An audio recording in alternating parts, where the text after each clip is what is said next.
اور وہ ریئیکشن آیا اور وہ آپ دیکھ رہے ہیں. اب لوگ بھاگتے نہیں ہیں, وہ اپنی لاشیں اٹھاتے ہیں, زخمیوں کو اٹھاتے ہیں اور دوبارہ اکٹھے ہو کے آگے بڑھ جاتے ہیں.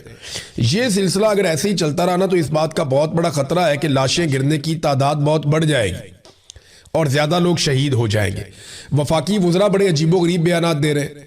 یعنی میں حیران ہوتا ہوں کہ وہ جلتی آگ کو بجھانے کی بجائے, فائر فائٹنگ کرنے کی بجائے, حکومت میں بیٹھے ہوئے وزراء وہ جلتی پہ تیل ڈال رہے ہیں. کوئی کہتا ہے جی کہ یہ بھارت کے ایجنڈے پہ ہیں, یہ غدار ہیں, یہ ان کے ساتھی ہیں. کوئی وزیر کہتا ہے کہ جی ہمارے جو ٹرینڈ کیے ہوئے مجاہدین ہیں وہی واپس ہمارے گلے پڑ گئے, وہ ہم سے اب لڑ رہے ہیں. ایک تو اس کے اندر ایک بڑا اعتراف ہے کہ بھارت کے اندر جو مجاہدین لڑتے تھے انہیں پاکستان کی فوج ٹرینڈ کرتی تھی, اور یہ پاکستان کے وزراء یہ اعتراف کر رہے ہیں کہ جناب ہمارے ہی ٹرینڈ کیے ہوئے مظاہرین واپس ہمیں پڑ گئے ہیں. اب یہ اس طرح کے جو غیر ذمہ دارانہ سٹیٹمنٹ ہیں ان سے تو جلتی پہ تیل ڈلے گا اور وہاں پہ آگ لگائی جا رہی ہے. لوگ پیچھے ہٹنے کو تیار نہیں ہے, وہ اپنے پیاروں کو دفنانے کے بعد پھر آگے بڑھنے کی بات کر رہے ہیں. اسٹیبلشمنٹ کے جو ٹاؤٹ صحافی ہیں وہ اب یہ پیغامات دے رہے ہیں اسٹیبلشمنٹ کی جانب سے, یعنی ڈاک لے کر آتے ہیں. وہ یہ بتاتے ہیں کہ جناب اسٹیبلشمنٹ نے یہ فیصلہ کر لیا ہے کہ سمجھوتا نہیں کریں گے, مار ڈالیں گے, سزا دی جائے گی. دیکھیں یہ وہ صحافی تو اپنے منہ سے یہ کہتے ہیں جناب دیکھیں تو ہم تو خبریں دے رہے ہیں, ہمیں تو جناب اندر سے سورس سے پتہ چلتا ہے کہ مار دیا جائے گا, قتل کر دیا جائے گا, تباہ کر دیا جائے گا, برباد کر دیا جائے گا, کوئی نرمی نہیں ہوگی, بہت سختی کی جائے گی, ہارڈ سٹیٹ کر دی جائے گی, انج کر دیں گے, اونٹ کر دیں گے. نہیں, یہ خبر نہیں ہے. یہ وہ دھمکیاں ہیں جو جرنیل اپنے منہ سے نہیں لگا سکتے. اگر جرنیل اپنے منہ سے یہ دھمکیاں لگائیں تو پوری دنیا میں ان کے منہ پہ تھو تھو ہو جائے گی. لہذا یہ دھمکیاں لگانے کے لیے انہوں نے اپنے ٹاؤٹس پالے ہوئے ہیں اور وہ ان کے ذریعے سے یہ دھمکیاں لگواتے ہیں. یہ خبر کوئی نہیں ہوتی. جرنیل کا جو دھمکی لگانے کا دل کرتا ہے نا کہ یہ والی دھمکی میں نے لگانی ہے پاکستانی عوام کو, وہ دھمکی خود نہیں لگاتا. وہ کرتا یہ ہے کہ اپنے ٹاؤٹ کے ذریعے سے وہ دھمکی لگواتا ہے. خبر کوئی نہیں ہوتی اس کے اندر, میری دھمکی ہوتی ہے, آگے وہ ٹاؤٹ بیٹھ کے شروع ہو جاتا ہے ان کے بہاف کے اوپر. یعنی یہ تو وہ حرکت ہے نا کہ وہ چودھری کے ساتھ ایک مراسی ہوتا ہے, وہ چودھری کے بہاف پہ ہر ایک کو دھمکی لگاتا پھرتا ہے. تو یہ اس طرح کے کام ہے, یہ صحافیوں کے کرنے والے کام نہیں ہے. یہ جو ڈاک لے کے آ جاتے ہیں ہر دوسرے دن آگے بیٹھ جاتے ہیں کہ جناب نہیں ہم نے جناب ہم خبر نکال کے لائے ہیں, اسٹیبلشمنٹ جناب اور ڈنڈا دے گی اور ہارڈ سٹیٹ کرے گی اور زیادہ یہ کرے گی اور زیادہ وہ کرے گی. وہ دھمکیاں لگا رہے ہوتے ہیں کسی اور کے بہاف کے اوپر, اور وہ جرنیل جو ہے وہ اپنے منہ سے دھمکی لگانا نہیں چاہتے. انہیں پتا ہے کہ کل کو اس کا جواب دینا پڑے گا, کل کو ہم پھنس جائیں گے. اور کل کو اگر اس بندے کو پکڑ کے اس کی کچی مروڑ کے اس سے پوچھیں گے بتا بھی کس نے تجھے کہا تھا کہ یہ والی دھمکی لگا, تو یہ نام بھی نہیں لے سکے گا کس نے مجھے کہا تھا, اور اگر نام لے گا بھی تو کوئی مانے گا بھی نہیں اس کی بات. یہ ٹوٹل اوقات ہے. لیکن دھمکیاں فی الحال لگائی جا رہی ہیں. آزاد کشمیر کے لوگوں کو بھی عالمی میڈیا اس پہ کافی کوریج کر رہا ہے, وہ سب ہم دیکھ رہے ہیں. اب ناظرین اس میں جو لوگ شہید ہوئے ان میں ایک امام مسجد شہید ہو گئے. یعنی ان کا کیا قصور تھا؟ ایک امام مسجد ہے, وہ نماز پڑھا رہے ہیں وہاں, وہ بھی نماز پڑھاتے تھے, وہ بھی شہید ہو گئے. ایک استاد ہے معلم, وہ بھی شہید ہو گئے. ایک ہمارا پی ایچ ڈی کا طالب علم تھا, بڑا اچھا نوجوان اسامہ جمیل, وہ نعرے لگواتا تھا لوگوں کے جذبات بھڑکاتا تھا, انہیں بولتا تھا کہ بولو اور کھل کر اپنے لیے آواز اٹھاؤ, انقلاب کے لیے آواز اٹھاؤ, اپنے حقوق مانگو. پی ایچ ڈی کر رہا تھا وہ نوجوان, وہ کوئی دہشت گرد تو نہیں تھا نا. اب پاکستان میں قائد اعظم یونیورسٹی سے پی ایچ ڈی کرنے والا نوجوان, اس کو آپ کیسے کہہ سکتے ہیں کہ وہ کوئی دہشت گرد ہے؟ وہ اس کے نعرے میں سن رہا تھا ابھی کہ جوانیاں لٹائیں گے, سینے پہ گولی کھائیں گے, انقلاب لائیں گے. اس نے گولی بھی کھا لی, اپنی جوانی بھی لٹا دی, اور انقلاب کا انتظار اب ہم کریں گے کہ انقلاب کب آئے گا. اب کچھ ایسے ٹاؤٹس ہیں جن کے اچھے تعلقات ہیں ملٹری اسٹیبلشمنٹ سے, نام لوں گا تو بہت چیخیں ماریں گے, لیکن آپ دیکھ لیں سوشل میڈیا پہ جا کے یہ جو جرنلسٹ ہیں یہ اب کہنا شروع ہو گئے جی یہ معاملہ مس ہینڈل ہوا ہے. یہ جو صحافی ہیں نا یہ اپنے سے نہیں بولتے, یہ تب بولتے ہیں جب انہوں نے ملٹری اسٹیبلشمنٹ کو ریسکیو کرنا ہوتا ہے. یہ جو کچھ بھی ابھی بلاول نے کیا یہ کیوں کیا یہ میں آپ کو بتاتا ہوں آگے چل کر. لیکن پہلے نواز شریف, شہباز شریف, مریم نواز اور ان کے جو چمچے خرچے ہیں وہ سارے ایک دوسرے کو مبارکبادیں دے رہے ہیں اور مبارکبادیں وصول کر رہے ہیں. حتیٰ کہ یہ لوگ 31 لاشیں گر گئی, لیکن اس کے باوجود یہ اپنے ٹویٹر اکاؤنٹس کے اوپر بھی مبارکبادیں ہی دے رہے ہیں. یہ ان کے حالات یہ اتنے ارریلیونٹ ہیں پاکستان کے مسائل سے اور معاملات سے. وہاں لاشیں گر رہی ہیں, ان کی مبارکبادیں نہیں بند ہو رہی, ان کی باچھیاں ہی نہیں کھلنی بند ہو رہی. ادھر نوجوانوں نے کال دی ہے جی اسلام آباد میں پہلی مرتبہ نوجوان طلبہ وہ کہہ رہے ہیں جی ہم اکٹھے ہو کر آئیں گے. اب جینزیز جو ہیں وہ اس معاملے میں احتجاج کریں گے. تو اب پتہ نہیں یہ اس کال کے پیچھے کیا ہے, مجھے آئیڈیا نہیں ہے. لیکن اسلام آباد پریس کلب کے باہر نوجوانوں کی طرف سے کچھ تھوڑا سا سوشل میڈیا کے اوپر رولا ڈالا گیا ہے کہ اسلام آباد پریس کلب کے باہر نوجوان اکٹھے ہوں اور وہ شرکت کریں بڑے پیمانے پر آ کے. جو کشمیر میں ظلم اور بربریت ہو رہی ہے ریاست پاکستان کی سیکیورٹی فورسز کی جانب سے, وہ ظلم اور بربریت اس کے خلاف یہ نوجوان اکٹھے ہونے جا رہے ہیں. دیکھیں اب اگر ان نوجوانوں کو اکٹھا ہونے دیا جاتا ہے اور وہاں پہ ہزاروں نوجوان آ جاتے ہیں پھر تو سچویشن کوئی اور ہے. اس پہ انالیسس میں تبھی کروں گا جب میں نوجوانوں کی شکلیں دیکھوں گا, مجھے پتہ چلے گا کہ ان کو بھجوایا کس نے, کس تنظیم سے ان کا تعلق ہے, یہ خود سے نکل کر آگے ہیں, یہ ان کو یہاں پہ لایا گیا ہے, یہ تو ہمیں پتہ چلے گا بعد میں. لیکن اچھی بات ہے اگر نوجوانوں کو نکلنے کے لیے ایک پلیٹ فارم مہیا ہو رہا ہے اور وہ نکل کر نہتے کشمیریوں کے لیے آواز اٹھا سکتے ہیں یا مظلوم کشمیریوں کے حق میں آواز اٹھا سکتے ہیں, تو یہ بڑی اچھی بات ہے. اس پہ پھر ہم اپنا جو تجزیہ ہے جب تک وہ احتجاج نہیں کر لیتے تب تک کے لیے محفوظ رکھتے ہیں, پھر ہم دیکھیں گے کہ کیا صورتحال ہے. ناظرین, بھارت میں ایک پولیس والے کو صرف اس لیے معطل کیا گیا کہ اس نے کلاشنکوف کا یا اس کی جو ایس ایم جی گن تھی, شارٹ مشین گن بندوق جو تھی, اس نے وہ رائفل اٹھا کے نوجوانوں کی طرف تان دی تھی. تو ایک پولیس والے کو صرف اس لیے معطل کر دیا کہ تم نے ریئل رائفل جس سے آدمی مر جاتا ہے اس کو تم نے طلبہ کی طرف تان دیا تھا.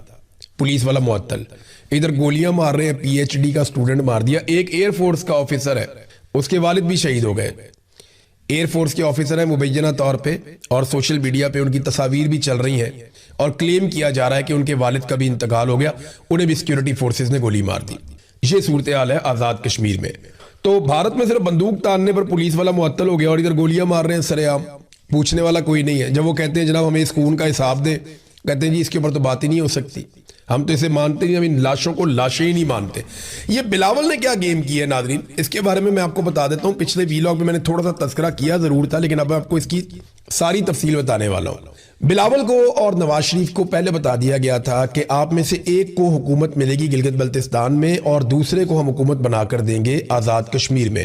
یہ انہیں پہلے سے پتا تھا, بندر بانٹ ان کی پہلے ہی ہو چکی ہے.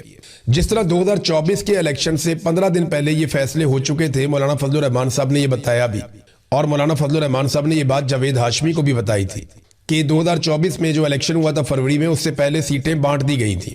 فیصلے ہو گئے تھے کہ پیپلز پارٹی کو کیا ملے گا اور پی ایم ایل این کو کیا ملے گا. اسی طرح ان دونوں الیکشنوں سے پہلے بھی یہ فیصلہ ہو گیا تھا کہ گلگت بلتستان میں پیپلز پارٹی کو دیا جائے گا اور کشمیر میں نواز شریف کو دیا جائے گا. لیکن آپ نے نورا کشتی بھرپور انداز میں کرنی ہے. اب کشمیر میں جب لاشیں گری ہیں نا, تو ان سے توجہ ہٹانے کے لیے میڈیا کو کوئی اور بات تو دینی تھی جس پہ میڈیا پروگرام کر سکے. تو فوری طور پہ بلاول زرداری کو لانچ کیا گیا اور بلاول زرداری نے پی ایم ایل این کے اوپر اٹیک کر دیا اور بلا وجہ کا اٹیک کر دیا جناب کہ ریاست نے یہ کر دیا, ریاست کی ڈیفینیشن کا بھی نہیں پتا اس کو. اب ٹی وی چینل کے اندر گونگلوں میں مٹی جھاڑ رہے آگے, جی میں نے اسٹیبلشمنٹ کو نہیں کہا تھا, میں تو ریاست پاکستان کی بات کر رہا تھا. بھئی تم حکومت کا حصہ ہو, you are part of this, تو آپ ذمہ داری سے کیسے بھاگ سکتے ہیں. دوسرا جو ریاست آزاد کشمیر ہے اس میں تو حکومت ہی تمہاری ہے, وہاں تو سارا کیا دھرا ہی تمہارا ہے. تمہیں نے قلعدم کیا انہیں, تمہیں نے ان پہ پابندیاں لگائیں, تمہیں نے ان کے سروں کے اوپر انعام رکھے, تمہیں نے سیکیورٹی فورسز کو باقاعدہ بلوایا وہاں سے لیٹرز لکھ کے جناب اور سیکیورٹی فورسز چاہیے اور بھجوائیں. یہ سارا کچھ تمہیں نے کیا نا. اب تم دوسروں کے کھاتوں میں نہیں ڈال سکتے, لوگوں کو بیوقوف نہیں بنا سکتے. یہ کیا اس لیے گیا کہ ٹاک شوز میں کشمیر کو ضرور ڈسکس کیا جانا تھا. وہاں پہ دیکھیں اور لگ بھگ 31 لوگ شہید ہو گئے 24 گھنٹے میں. آپ کو بات کرنی پڑتی ہے, ایسا نہیں ہے کہ آپ بات نہیں کر سکتے, میڈیا کی کریڈیبلٹی فارغ ہو جاتی ہے. تو بلاول نے میڈیا کو بات کرنے کے لیے موقع دیا, ٹھیک ہے آپ آزاد کشمیر پہ بات کریں تو آپ پیپلز پارٹی اور پی ایم ایل این کی لڑائی کروا دیں, آپ اس نورا کشتی کے اوپر بات چیت کر لیں, آپ کو بات چیت کرنے کے لیے کوئی ٹاپک مل جائے گا. اور سارے میڈیا نے الحمدللہ اسی پہ بات کی ہے. کوئی میڈیا لاشوں کے گرنے کی بات نہیں کر رہا, کوئی میڈیا نہیں بتا رہا کس طریقے سے قتل عام ہوا, بلکہ وزراء اس کو جسٹیفائی کر رہے ہیں. تو بلاول کو اسی لیے لانچ کیا گیا تھا. مریم نے کہا میں بلاول کو سمجھانا چاہتی ہوں کہ الیکشن کا فیصلہ ریاست نہیں عوام کرتے ہیں. عوام کا فیصلہ مانا تھا, تم لوگوں نے 17 سیٹوں سے اقتدار میں آ کر بیٹھ گئے فارم 47 لے کر. عوام کے دیے ہوئے فارم 45 پہ تو آپ سارے پورا ٹبر ہی ہار گیا تھا, اور اب آپ لوگ جو ہے وہ اکٹھے ہو کر آ کر بیٹھ گئے اور آپ لوگوں نے کہا جی ٹھیک ہے فارم 47 ہی قبول ہے. تو فارم 47 میں تو عوام کا کچھ لینا دینا نہیں تھا. عوام نے تو پاکستان تحریک انصاف کو جتایا تھا, اور وہ شرجیل انعام میمن نے بھی یہ بات کی ہے, سندھ سے بیٹھ کر, وہ سندھ کے وزیر ہیں, وہ بھی یہ کہتے ہیں کہ پنجاب میں ان کو بدترین شکست ہوئی ہے, لیکن جس طرح ان کو اقتدار میں بٹھایا گیا ہے وہ تو اب ساری دنیا ہی جانتی ہے. ناظرین, سینیٹر مشتاق یہ جانا چاہ رہے تھے آزاد کشمیر, لیکن تعداد بہت زیادہ نہیں تھی لوگوں کی ان کے ساتھ, تو پولیس کی ایک نفری نے ان کو روک لیا. وہاں پہ دھکا مشتی ہوئی تھوڑی سی, اس کے بعد یہ لوگ وہاں بیٹھے, انہوں نے دھرنا دے کر احتجاج کیا اور پھر جب واپس آ رہے تھے تو سینیٹر مشتاق کو وہاں سے غائب کر دیا گیا.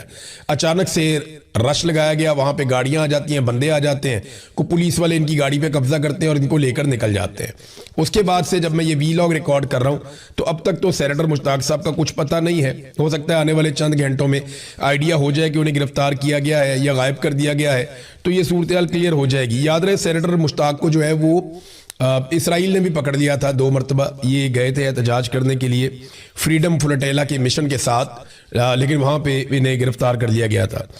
ناظرین, بلوچستان کی صورتحال میں آپ کو بار بار بتاتا رہتا ہوں, ابھی پھر سچویشن آپ دیکھ لیجئے کہ 11 افراد کو مزید خضدار سے اغوا کر لیا گیا ہے بلوچستان میں, اور بارکھان میں پولیس کے ایک ڈی ایس پی کو شہید کر دیا گیا ہے, جبکہ ان کے ساتھ کئی اور ساتھیوں کو زخمی کر دیا گیا ہے. تو بلوچستان کے حالات بالکل بھی سرکار کے کنٹرول میں نہیں آ رہے, جبکہ جو چیزیں کنٹرول ہونی چاہیے وہ بھی یہ کنٹرول نہیں کرنا چاہتے. یعنی پیٹرولیم مصنوعات کی قیمتیں عالمی منڈی میں 17 سے 18% تک کم ہو گئی ہیں. 17 سے 18% تک کم ہونے کا مطلب ہے کہ پاکستان کی سرکار اگر لیوی وغیرہ کو کم نہ بھی کرے, ٹیکسز وغیرہ کو کم نہ بھی کرے, تو پھر بھی اس وقت 60 سے 70 روپے کا ریلیف عوام کو دیا جا سکتا ہے. لیکن جب قیمت بڑھانی ہوتی ہے تو روزانہ کی بنیاد پہ 10 روپے 20 روپے 30 روپے بڑھا دیتے ہیں, لیکن جب کم ہونی ہوتی ہے تو کوشش کرتے ہیں کہ آخری دم تک کم نہ کی جائے, جتنا زیادہ لوگوں کی جیبوں سے پیسہ نچوڑا جا سکے وہ پیسہ نچوڑا جائے. لہذا اسی لیے ابھی تک پیٹرولیم مصنوعات کی قیمتیں کم نہیں کی جا رہی, بلکہ تھوڑی تھوڑی کر کے لگاتار بڑھائی جا رہی ہیں. مراد سعید نے ایک وارننگ جاری کی ہے, وارننگ میں آپ کو پڑھ کے سنا دیتا ہوں.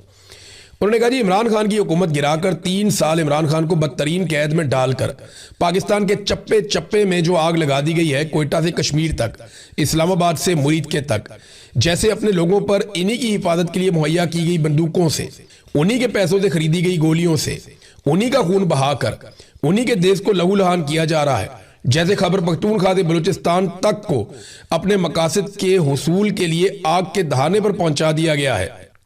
یہ صرف اور صرف اس بات کی تصدیق کرتا ہے کہ رجیم چینج کی سازش صرف عمران خان کو ہٹانے کی سازش نہیں تھی, یہ ملک توڑنے کا سودا تھا.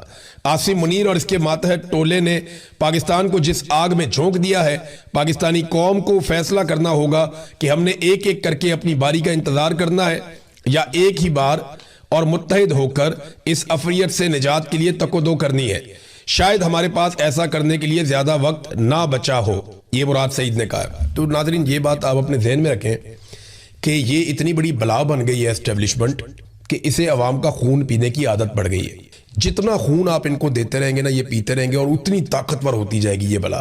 پھر اس کو مارنے کے لیے آپ کو زیادہ خون دینا پڑے گا, زیادہ قربانی دینی پڑے گی. آج اگر آپ اس لڑائی کو نیت کے ساتھ لڑیں گے, دیکھیں آفتاب اقبال صاحب نے ایک بات کی ہے, ان کی بات کو پھینکا نہیں جا سکتا. کوئی امید نہیں ہے عمران خان صاحب کے جیل سے باہر آنے کی. یہ رجیم عاصم منیر یہ کبھی بھی عمران خان کو باہر نہیں آنے دیں گے اور کبھی ان کو زندہ نہیں چھوڑیں گے. یہ بات میری آپ یاد رکھیے گا. یہ میری اسیسمنٹ بھی ہے, میرا اندازہ بھی ہے, اور جو حالات و واقعات دیکھ رہا ہوں اس کے مطابق سمجھ بھی یہی آ رہی ہے. جو استثنا لیتے پھر رہے ہوں, ایکسٹینشنز لیتے پھر رہے ہوں, جنہوں نے پوری دنیا میں ہر چیز کا سودا کر لیا ہو, جنہوں نے ڈونلڈ ٹرمپ کے سامنے ہر چیز تیاگ دی ہو, وہ کبھی آپ کو لگتا ہے کہ عمران خان کو چھوڑیں گے جس کے لیے انہوں نے ہر چیز اپنی قربان کر دی؟ وہ کبھی نہیں چھوڑیں گے. عمران خان کو چھڑوانا پڑے گا. پاکستانی یہ کر سکتے تھے, پاکستانی یہ کر سکتے ہیں, لیکن اسٹیبلشمنٹ خود سے عمران خان کو چھوڑ دے گی, اس کی قطعی کوئی توقع نہیں ہے. یہ بات ذہن میں رکھیں. یہ کرنا